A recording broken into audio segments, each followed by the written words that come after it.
ddechrau fan nodyn personol, mi eisiau gyntaf i Wadfa 1907 pan ges i'r fraint o gyd-eithio efo Corgadwyr Aran a rhai pobl sydd yma hyn yma. A oedd yn wefreiddiol cael bod yn y Wadfa, ond hefyd gwrando'r y côr yn canu yn byd lot o'r ddarna, pan oedd nhw'n canu Awdl Bryn Williams y Wadfa, oedd yn rhaid ias arbennig i chi o fod yna. Roedd wedi gwario cannoedd cyn bod sicrwydd o gytundeb gyda Llywodraeth Ariannu, heb sôn am anfon ymfudwyr i dde America.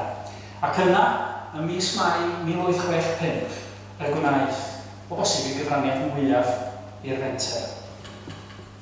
Methodd y llong oedd wedi threfnu ar gyfer cludo'r ymfudwyr i'r Wadfa a dychwelyd o'i mordaeth flaenorol, y Britain Castle.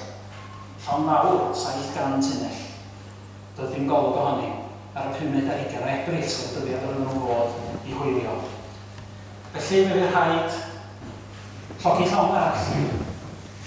Ac yddethon nhw o hyd i glipper te o tua hanner maint y llong gwreiddiol o'r enw Mimosa. Mi'n rhaid paratoi honno ar gyfer y fenter. Roedd angen i fi siŵr bod yr ymfudwyr oedd wedi gobeithio mynd i'r Wadfa yn aros yn Lerpwl mwyn teithio ar y llong arall. Ac mi gymrodd fis iddyn nhw cael i'n barod.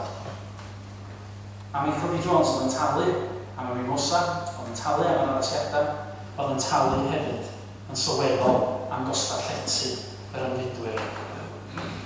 Erbyn i'r Mimosa gychwyn i'r siwrna, roedd wedi gyfario cyfanswm o tua 2,500 o bunnoedd o'r fenter.